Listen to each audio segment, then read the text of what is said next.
Akashvani ಮತದಾತ junction, ಮತದಾರರ ಜಾಗೃತಿ ಸರಣಿ.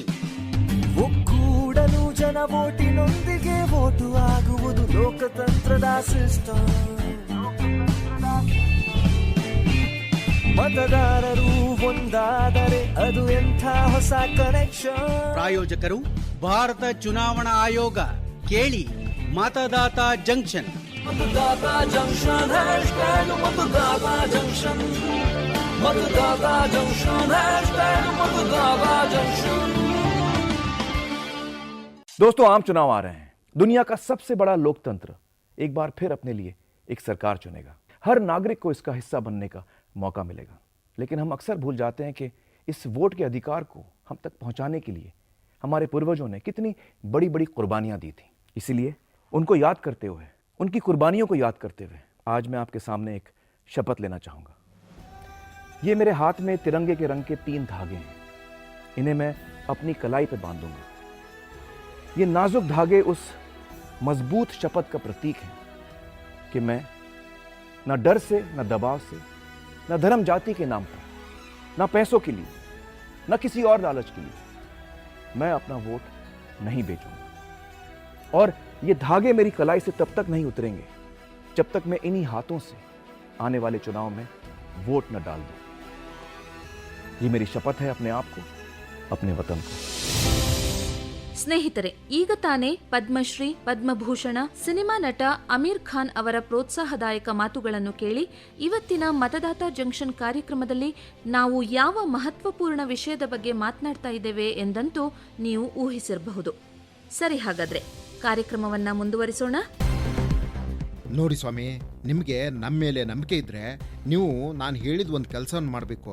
ನಾನು ಯಾರ ಹೆಸರು ಹೇಳ್ತೀನೋ ಅದೇ ಅಭ್ಯರ್ಥಿನ ನೀವು ಚುನಾಯಿಸಬೇಕು. ನಿಮ್ಮ ಮತಕ್ಕೆ ಸರಿಯಾದ ಮೌಲ್ಯ ಕೊಡಿಸ್ತೀನಿ. ನನ್ನದೇ ಗಾಡಿಯಲ್ಲಿ ಪೋಲಿಂಗ್ ಬೂತ್ ತನಕ ಕರ್ಕೊಂಡು ಹೋಗ್ತೀನಿ ಅಂತ ಅವರು ನಮ್ಮ ಹತ್ರ ಹೇಳಿದ್ರು. ಯಾಕ್ರಿ ನನ್ನ ಮನೆ ಬಾಗ್ಲಲ್ಲಿ ಬಂದು ನಿಂತಿದ್ದೀರಿ? ನಿಮ್ಗೆ ಈ ಮನೆಯಿಂದ ಪ್ರಾಮಾಣಿಕತೆಯ ಘಾಟು ಬರ್ತಾ ಇಲ್ವಾ? ಈ ಮನೆಯಲ್ಲಿ ತಿಳುವಳಿಕೆ ಇರೋ ಜನ ಇದ್ದಾರೆ. ಈ ಮನೆಯ ವೋಟ್ ಖರೀದಿಸೋದಕ್ಕೆ ನಿಮ್ಗೆ ಆಗೋದಿಲ್ಲ. ಯಾವ ಜಾತಿ, ಯಾವ ಪದ್ಧತಿ, ಯಾವ ಧರ್ಮ, ನಿಮ್ ಸಾಮರ್ಥ್ಯ ಏನು ಅಂತ ನನಗೆ ಗೊತ್ತಿದೆ. ನೀವು ನಮ್ಮಿಂದ ನಮ್ಮ ಪ್ರಾಮಾಣಿಕತೆನ ಕಸಿದ್ಕೊಳ್ಳೋದಿಕ್ಕೆ ಸಾಧ್ಯ ಇಲ್ಲ. ನಮ್ಮ ಅಮೂಲ್ಯವಾದ ವೋಟ್ನ ಮೌಲ್ಯ ಗೊತ್ತೇನ್ರಿ ನಿಮ್ಗೆ? ನೀವು ಬೆಲೆ ಕಟ್ಟೋದಿಕ್ಕೆ ಸಾಧ್ಯನೇನ್ರಿ? ಖಂಡಿತ ಸಾಧ್ಯ ಇಲ್ಲ. ಹೋಗ್ರಿ. ನಮಸ್ಕಾರ ಸ್ನೇಹಿತರೆ, ಮತ್ತೊಮ್ಮೆ ತಮಗೆಲ್ಲರಿಗೂ ಕೂಡ ಮತದಾತ ಜಂಕ್ಷನ್ ಕಾರ್ಯಕ್ರಮಕ್ಕೆ ಆತ್ಮೀಯವಾದ ಸ್ವಾಗತ. ಅಂದಹಾಗೆ ಹೇಗಿದ್ದೀರಿ ನೀವೆಲ್ಲ? ನಾನ್ ಚೆನ್ನಾಗಿದ್ದೀನಿ. ನೀವು ಹೇಳಿ ಹೇಗಿದ್ದೀರಾ ಅಂತ. ನೀವು ಯಾರು ಅಂತ ಗೊತ್ತಾಗ್ಲಿಲ್ಲ. ಮತ್ತೆ ಇಲ್ಲಿ ಹೇಗೆ ಬಂದಿದ್ದೀರಿ? ನಾನೊಂದು ವಿಚಾರ, ಎಚ್ಚರಿಕೆ ಅಥವಾ ಸಲಹೆ ಅಂದ್ಕೊಳ್ಳಿ. ಓಹೋ. ನಿಮ್ಮೆಲ್ಲ ಕೆಟ್ಟ ಮತ್ತು ಒಳ್ಳೆಯ, ಸರಿ ಮತ್ತು ತಪ್ಪಿನ ನೈತಿಕ ಆಲೋಚನೆಗಳ ಮೇಲೆ ನನ್ನ ಕಣ್ಣು ಸದಾ ಇರುತ್ತೆ. ನೀವಂತೂ ತುಂಬಾ ಸೀರಿಯಸ್ ಆಗಿ ಮಾತಾಡ್ತಾ ಇದ್ದೀರಿ. ನೋಡಿ, ನಾನಂತೂ ಸರಿಯಾದ ಒಳ್ಳೆಯ ಪ್ರಾಮಾಣಿಕತೆ ಮತ್ತು ನೈತಿಕತೆಯ ಮಾತುಗಳನ್ನ ಹೇಳ್ತೀನಿ ಅಷ್ಟೇ.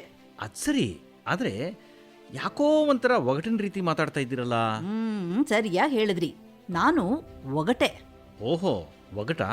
ಹಾಗಾದ್ರೆ ಇವತ್ತು ನಮ್ಮ ಕೇಳುಗರ ಯಾವ ಒಗಟನ್ನ ನೀವು ಬಿಡಿಸ್ತಾ ಇದ್ದೀರಿ ಅಂತ ಹೇಳಿ? ಅದೇ, ನಮ್ಮ ಜನ ಎಥಿಕಲ್ ವೋಟಿಂಗ್ ಬಗ್ಗೆ ತಿಳ್ಕೋಬೇಕು ಅಂತ. ನೀವು ವೋಟ್ ನೀಡೋ ಅವಕಾಶವನ್ನ ಫಾರ್ ಗ್ರಾಂಟೆಡ್ ತೆಗೆದುಕೊಳ್ಳೋದು ತುಂಬಾ ಸುಲಭದ ವಿಚಾರ. ಹೌದು. ಅದ್ರಲ್ಲಿ ಏನಿದೆ ಮಹಾ ಅಂತ ನೀವು ಅನ್ಕೋಬಹುದು. ಅದು ಸರಿನೇ. ಯಾರಿಗೋ ವೋಟ್ ನೀಡ್ತೀವಿ, ಸ್ವಲ್ಪ ಚೌಕಾಸಿನಾದ್ರೂ ಮಾಡ್ತೀವಿ, ಮತ್ತೆ ಎಲ್ಲ ಜನರ ವೋಟನ್ನ ಒಟ್ಟು ಮಾಡ್ಕೊಂಡು ತೆಗೆದುಕೊಂಡು ಹೋಗ್ತೀರಿ. ನಿಮ್ಮ ಇಂಥ ಚಿಕ್ಕ ತಪ್ಪುಗಳಿಂದ ಮತ್ತು ದುರಾಸೆಯಿಂದ ಚುನಾವಣಾ ಪ್ರಕ್ರಿಯೆ ಮೇಲೆ ಎಷ್ಟು ಕೆಟ್ಟ ಪರಿಣಾಮ ಬೀರಬಹುದು ಅಂತ ನಿಮಗ್ ಗೊತ್ತಾ? ಅದೇನೋ ಸರಿಯಾಗಿ ಹೇಳಿದ್ರಿ. ನೀವು ಒಬ್ಬ ಅನರ್ಹ ಅಭ್ಯರ್ಥಿಯನ್ನ ಚುನಾಯಿಸಿದ್ರೆ ನಿಮ್ಮ ಇಡೀ ಕ್ಷೇತ್ರದ ವಿಕಾಸ ಮತ್ತು ಉನ್ನತಿ ಆಗೋದಕ್ಕೆ ಖಂಡಿತ ಅಡಚಣೆಗಳು ಉಂಟಾಗುತ್ತೆ. ಅರೆ, ಯಾರೋ ಕರ್ದ ಹಾಗಾಯ್ತಲ್ವಾ? ನಿಮಗ್ ಕೇಳಿಸ್ತಾ? ಹಾ, ಹೌದು, ನನಗೂ ಕೇಳಿಸ್ತಾ ಇದೆ. ನಡೀರಿ, ಹೋಗೋಣ. ನೀವು ನಮ್ಮ ಜೊತೆ ಬನ್ನಿ. ನಡೀರಿ. ಅಮ್ಮ, ಎಲ್ಲಿದ್ದೀರಾ ನೀವು? ಏನಾಯ್ತು ಮಗಳೇ? ಏನ್ ಇಷ್ಟು ಅವಸರದಲ್ಲಿದ್ಯಾ? ಏನಾಯ್ತಪ್ಪ? ಅಮ್ಮ, ನನ್ ಫ್ರೆಂಡ್ ಇದಾನಲ್ಲ ಪ್ರಕಾಶ್, ಅವನಂತೂ ತುಂಬಾ ಸತಾಯಿಸ್ತಾ ಇದ್ದಾನೆ. ಅರೇ ಪ್ರಕಾಶ್, ಪಾಪ ಅವ್ನ್ ಏನ್ ಮಾಡ್ತಾನೆ ಹೇಳು? ಏನೋ ಅವಾಗ ಕ್ಲಾಸ್ ನೋಟ್ಸ್ ಕೊಡು ಅಂತ ಕೇಳ್ತಾನೆ. ಅದು ಕೂಡ ನಿನ್ಗೆ ತೊಂದ್ರೆನಾ? ನೋಟ್ ಕೇಳಿದ್ರೆ ಪರವಾಗಿಲ್ಲ ಅಮ್ಮ, ಈಗ ಅವ್ನ್ ನನ್ಗೆ ನೋಟು ನೀಡುವ ಪ್ರಯತ್ನ ಮಾಡ್ತಾ ಇದ್ದಾನೆ. ಅಂದ್ರೆ ಅವನು ನಿನ್ನ ಹತ್ರ ನೋಟ್ಸ್ನ ಖರೀದಿ ಮಾಡ್ತಾನಾ? ಇಲ್ಲಮ್ಮ, ಅವನು ನನ್ನ ಓಟ್ ಖರೀದಿಸ್ಬೇಕು ಅಂತಿದ್ದಾನೆ. ವಾಟ್? ಎಸ್. ಇರು, ನಾವು ಬರ್ತೀವಿ. ನೀವೆಲ್ಲರೂ ಸ್ವಲ್ಪ ಇಲ್ಲೇ ವೇಟ್ ಮಾಡ್ತಾ ಇರಿ. ನಾನು ಸ್ವಾತಿನ ಕರ್ಕೊಂಡ್ ಬಂದ್ಬಿಡ್ತೀನಿ. ಆಮೇಲೆ ಅವಳ ಜೊತೆಗೆ ನಾವೆಲ್ಲ ಬೇರೆ ಮನೆಗೆ ಹೋಗೋಣ. ಆಂಟಿ ನಮಸ್ತೆ. ಓ ಪ್ರಕಾಶ್, ಬಾರಪ್ಪ, ಬಾ ಕೂತ್ಕೋ ಬಾ. ಇಲ್ಲ ಆಂಟಿ, ಇನ್ನೊಂದ್ ದಿನ ಬರ್ತೀನಿ. ಆಕ್ಚುಲಿ ನಾನು ದೊಡ್ಡಣ್ಣ ಎಲೆಕ್ಷನ್ಗೆ ನಿಂತಿರೋದು ನಿಮ್ಗೆ ಗೊತ್ತು ಅಲ್ವಾ? ಓ ಗೊತ್ತು. ಈಗ ಅದೇ ಕ್ಯಾಂಪೇನಿಂಗ್ ನಲ್ಲಿ ಬಿಸಿ ಇದ್ದೀನಿ aunty. You know, so many responsibilities on my shoulder. ಒಂದ್ಸಲ ಎಲೆಕ್ಷನ್ ಅಲ್ಲಿ ಗೆದ್ಬಿಟ್ರೆ ನಿಮ್ ಜೊತೆ ಆರಾಮಾಗಿ ಕೂತ್ಕೊಂತೀನಿ. ಆಂಟಿ, ನೀವು ಮತ್ತೆ ಸ್ವಾತಿ ಇಬ್ರು ಕೂಡ ನಮ್ಮ ಅಣ್ಣಂಗೆ ಓಟ್ ಕೊಡ್ಬೇಕು. ನಾವಿಬ್ರು ಫ್ರೆಂಡ್ಸ್, ಹಾಗೇನೆ ನಮ್ ಕ್ಯಾಸ್ಟ್ ಕೂಡ ಒಂದೇ ಅಲ್ವಾ ಆಂಟಿ? ನೋಡು ಪ್ರಕಾಶ್, ಇದು ನನ್ನ ಮೊದಲನೇ ಓಟ್. ಮತ್ತೆ ನಾನು ನನ್ನ ಓಟನ್ನ ತುಂಬಾ ಯೋಚನೆ ಮಾಡಿ ನೀಡ್ಬೇಕು ಅಂತ ಅನ್ಕೊಂಡಿದೀನಿ. ನಿನ್ಗೆ ಚುನಾವಣಾ ಆಯೋಗ ನಮ್ಗೆ ನೀಡಿರುವಂತಹ KYC ಅಂದ್ರೆ ನೋ ಯುವರ್ ಕ್ಯಾಂಡಿಡೇಟ್ ಆಪ್ ಬಗ್ಗೆ ಗೊತ್ತಲ್ವಾ? ಅದ್ರಲ್ಲಿ ಅಭ್ಯರ್ಥಿ ಬಗ್ಗೆ ತಿಳಿದುಕೊಂಡು ನಾನ್ ಮತ ನೀಡ್ತೀನಿ. ಅಭ್ಯರ್ಥಿಗೇನಾದ್ರೂ ಅಪರಾಧದ ಹಿನ್ನೆಲೆ ಇದೆಯಾ, ಅವ್ರ ಎಲ್ಲ ಮಾಹಿತಿ ತಿಳಿದುಕೊಂಡು ಎಲ್ಲವನ್ನ ವಿಚಾರಿಸಿ ಯೋಚನೆ ಮಾಡಿ ನನ್ನ ಮತವನ್ನ ನೀಡ್ತೀನಿ. ಫ್ರೆಂಡ್ಶಿಪ್ ನಲ್ಲಿ ಯೋಚನೆ ಮಾಡ್ದೇನೆ ನನ್ನ ಮತವನ್ನ ವೇಸ್ಟ್ ಮಾಡೋಕ್ಕಾಗತ್ತಾ? ಪೂರ್ತಿ 5 ವರ್ಷದ ಪ್ರಶ್ನೆ ಇದು ಕಣೋ. ಸ್ವಾತಿ, ಇದ್ಯಾಕೋ ತುಂಬಾ ಜಾಸ್ತಿ ಆಯ್ತು. ಫ್ರೆಂಡ್ಶಿಪ್ ನಲ್ಲಿ ನೀವು ನನಗೆ ಸಪೋರ್ಟ್ ಮಾಡದೇ ಇದ್ರೆ ಹೇಗೆ ಹೇಳು? ಪ್ರಕಾಶ್, ಟೀ ಕುಡಿತೀಯಪ್ಪ? ಸಾರಿ ಆಂಟಿ, ಟೀ ಮಾಡುವ ಕಲೆ ಎಲ್ರಿಗೂ ಬರಲ್ಲ ಬಿಡಿ. ಎಲ್ರ ಕೈಯಲ್ಲೂ ಟೀ ಚೆನ್ನಾಗಿ ಕೂಡ ಆಗಲ್ಲ. ನನ್ನ ಅಜ್ಜಿ ಮಾಡೋ ಹಾಗೆ ಟೀ ಯಾರಿಗೂ ಬರಲ್ಲ. ಯಾಕಂದ್ರೆ ಟೀ ಪುಡಿ ಎಷ್ಟು ಹಾಕ್ಬೇಕು, ಸಕ್ಕರೆ ಎಷ್ಟು ಹಾಕ್ಬೇಕು, ನೀರು ಎಷ್ಟು ಕುದಿಸ್ಬೇಕು, ಶುಂಠಿ ಏಲಕ್ಕಿ ಎಷ್ಟು ಹಾಕ್ಬೇಕು, ಇದು ಎಲ್ರಿಗೂ ಗೊತ್ತಿರಲ್ಲ ಬಿಡಿ ಆಂಟಿ. ಎಕ್ಸಾಕ್ಟ್ಲಿ ಪ್ರಕಾಶ, ಸ್ವಾತಿನೂ ಅದನ್ನೇ ಹೇಳ್ತಾ ಇರೋದು.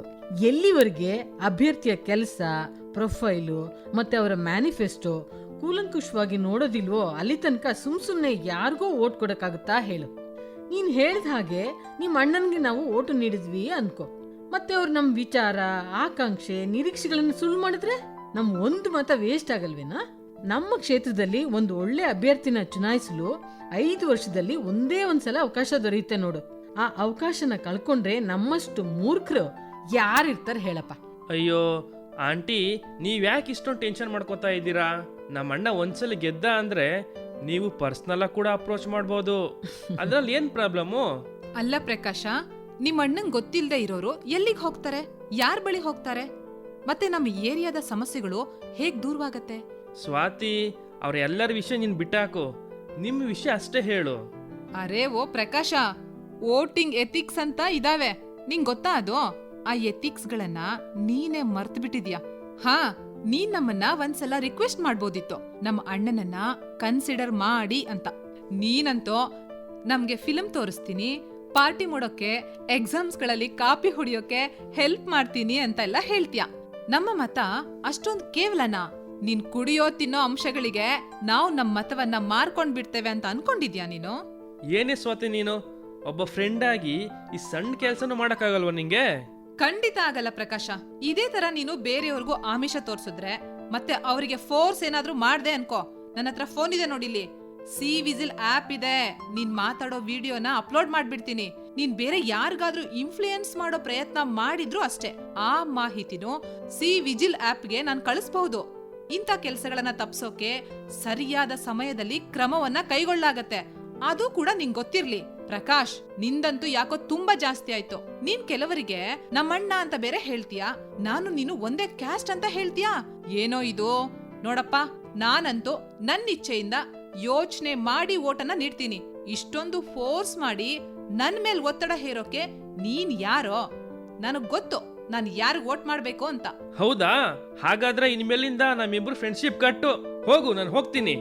ಏ ಪ್ರಕಾಶ, ಯಾವಾಗ್ಲೂ ನಿಂಗೆ ಇದೆಲ್ಲ ಅರ್ಥ ಆಗತ್ತೆ? ಪ್ರಕಾಶ, ಪ್ರಕಾಶ ಇರಪ್ಪ, ಇರೋ ನಿಲ್ಲೋ. ಅರೆ ವಾ, ಸ್ವಾತಿ ಅಂತೂ ತುಂಬಾ ಒಳ್ಳೆ ಕೆಲಸ ಮಾಡಿದ್ಲು. ನಮ್ಮೆಲ್ಲ ಯುವಜನತೆ ಇದೇ ರೀತಿಯ ಮತದಾರರಾದ್ರೆ ಪ್ರತಿ ಸಲ ಒಳ್ಳೆಯ ಅಭ್ಯರ್ಥಿಯೇ ಚುನಾವಣೆಗಳಲ್ಲಿ ಜಯಿಸ್ತಾನೆ. ನಮ್ಮ ಯುವ ಜನರೇ ಹಾಗೆ ನೋಡಿ. ಬನ್ನಿ ಇವರ ಮಾತನ್ನ ಕೇಳಿಸ್ಕೊಳ್ಳೋಣ ಈಗ. ನನ್ನ ಹೆಸರು ಕುಸುಮ. ನಾನು ಹಾಸನದಿಂದ ಮಾತನಾಡ್ತಾ ಇದ್ದೇನೆ. ನಾನು ಫಸ್ಟ್ ಟೈಮ್ ವೋಟರ್. 2024ರ ಚುನಾವಣೆಗಳಲ್ಲಿ ಮೊದಲ ಬಾರಿಗೆ ವೋಟ್ ನೀಡ್ತಾ ಇದ್ದೇನೆ. ನನಗೆ ಸರಿ ತಪ್ಪುಗಳ ಬಗ್ಗೆ ಗೊತ್ತಿದೆ. ಅದಕ್ಕೆ ನಾನು ಯೋಚಿಸಿ ವಿಚಾರಿಸಿ ಮತ ನೀಡ್ತಾ ಇದ್ದೀನಿ. ಯಾರ ಇನ್ಫ್ಲೂಯೆನ್ಸ್ಗೂ ಒಳಗಾಗದೆ ನನ್ನ ಹಕ್ಕನ್ನ ಚಲಾಯಿಸ್ತಾ ಇದ್ದೀನಿ. ನನ್ನ ಹೆಸರು ಭದ್ರಾಚಲ. ಚುನಾವಣೆಗಳ ಸಮಯದಲ್ಲಿ ನಾನು ಹಲವಾರು ಸಲ ಗಮನಿಸಿರುವುದೇನಂತಂದ್ರೆ, ಬಗೆ ಬಗೆಯ ಅಂಶಗಳು ದುಡ್ಡು ತೋರಿಸಿ ನಮ್ಮ ವೋಟನ್ನು ಖರೀದಿಸುವ ಪ್ರಯತ್ನಗಳು ಆಗುತ್ತವೆ. ಆದರೆ ನಾವು ಈ ಅಂಶಗಳಿಗೆ ಒಳಗಾಗದೆ ಈ ರೀತಿಯ ಘಟನೆಗಳ ಬಗ್ಗೆ ರಿಪೋರ್ಟ್ ಮಾಡಬೇಕು. ನಾನು ಪ್ರೇರಣಾ. ನಾನು ಯಾವಾಗ್ಲೂ ವೋಟ್ ಮಾಡ್ತಾನೆ ಬಂದಿದ್ದೀನಿ. ನಾನ್ ಯಾವತ್ತೂ ಆಮಿಷಗಳಿಗೆ ಒಳಗಾಗಿ ವೋಟ್ ಮಾಡಿಲ್ಲ, ಮಾಡೋದೂ ಇಲ್ಲ. ನನ್ನ ಮತ ಅಮೂಲ್ಯವಾದದ್ದು. ಇದನ್ನ ಖರೀದಿಸೋಕೆ ಸಾಧ್ಯವೇ ಇಲ್ಲ. ನಮಸ್ಕಾರ, ನಾನು ಅಕ್ಷಯ. ಭಾರತ ಚುನಾವಣಾ ಆಯೋಗದಿಂದ ಮತದಾರರನ್ನು ಜಾಗೃತರನ್ನಾಗಿ ಮಾಡುವ ಎಲ್ಲ ಪ್ರಯತ್ನಗಳನ್ನು ನಿರಂತರವಾಗಿ ಮಾಡಲಾಗುತ್ತದೆ. ಅಭ್ಯರ್ಥಿಗಳಾಗಿ ಘೋಷಿತರಾಗುವ ಎಲ್ಲರ ಮಾಹಿತಿಯನ್ನು KYC ಆ್ಯಪ್ನಲ್ಲಿ ನೀಡಲಾಗುತ್ತದೆ. ಎಲ್ಲ ರಾಜಕೀಯ ಪಕ್ಷಗಳು ತಮ್ಮ ಪಕ್ಷದ ಎಲ್ಲ ಅಭ್ಯರ್ಥಿಗಳ ಬಗ್ಗೆ ಮಾಹಿತಿಯನ್ನು ದಿನಪತ್ರಿಕೆಗಳಲ್ಲಿ ನೀಡುವುದು ಅವಶ್ಯಕವಾಗಿರುತ್ತದೆ. ಎಲ್ಲ ಮತದಾರರು ಅಭ್ಯರ್ಥಿಗಳ ಬಗ್ಗೆ ತಿಳಿದುಕೊಂಡು ಅರಿತುಕೊಂಡು ಸರಿಯಾದ ಅಭ್ಯರ್ಥಿಯನ್ನು ಚುನಾಯಿಸುವುದು ಮತದಾನದ ನೈತಿಕ ಸ್ವರೂಪವಾಗಿದೆ.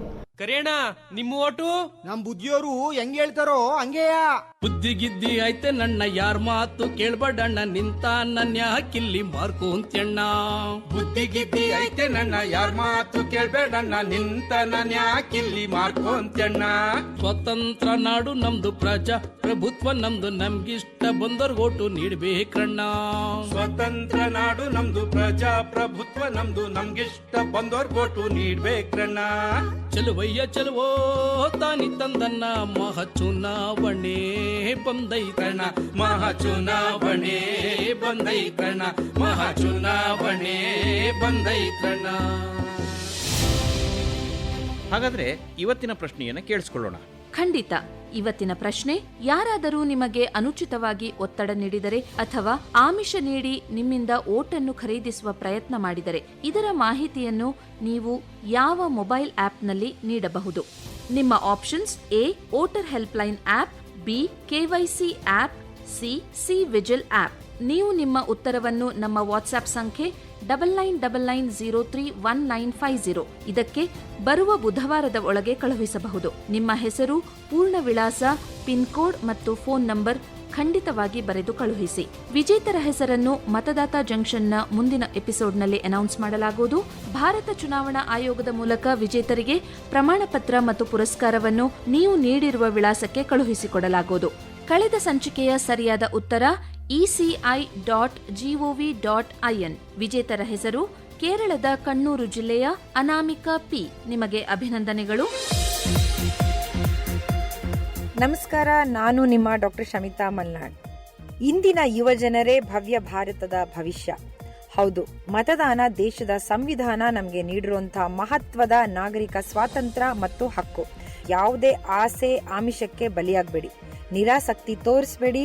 ನಿಮ್ಮ ಕ್ಷೇತ್ರದ ಮಾಹಿತಿಯನ್ನ ಪಡೆದು ಯೋಗ್ಯ ಜನಪ್ರತಿನಿಧಿಗೆ ತಪ್ಪದೆ ಮತ ಚಲಾಯಿಸಿ ಭವ್ಯ ಭಾರತದ ಉತ್ತಮ ನಾಗರಿಕರಾಗಿ. ನಮಸ್ಕಾರ. ಸ್ನೇಹಿತರೆ, ನಾವು ನಮ್ಮ ವೋಟ್ನ ಮಹತ್ವವನ್ನು ಅರಿತುಕೊಳ್ಳಬೇಕು ಅಂತ ಹೇಳೋ ಅವಶ್ಯಕತೆ ಅಂತೂ ಇಲ್ಲ. ಯಾಕೆಂದ್ರೆ ಇದರ ಮಹತ್ವ ನಿಮಗೆ ಈಗಾಗಲೇ ತಿಳಿದಿದೆ.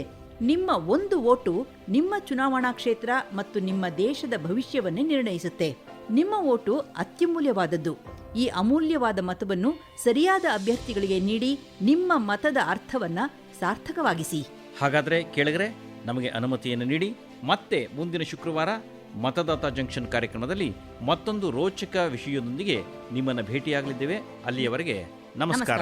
ಒಕ್ಕೂಡಲು ಜನ ವೋಟಿನೊಂದಿಗೆ ವೋಟು ಆಗುವುದು ಲೋಕತಂತ್ರದ ಸಿಸ್ಟಮ್. ಮತದಾತ ಜಂಕ್ಷನ್ ಮತದಾರರ ಜಾಗೃತಿ ಸರಣಿ ಕೇಳಿದಿರಿ.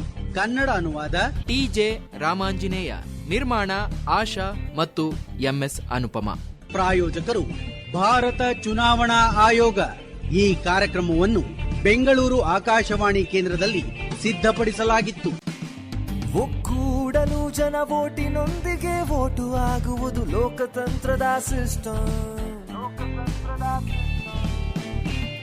ಮತದಾರರು ಒಂದಾದರೆ ಅದು ಎಂಥ ಹೊಸ ಕನೆಕ್ಷನ್.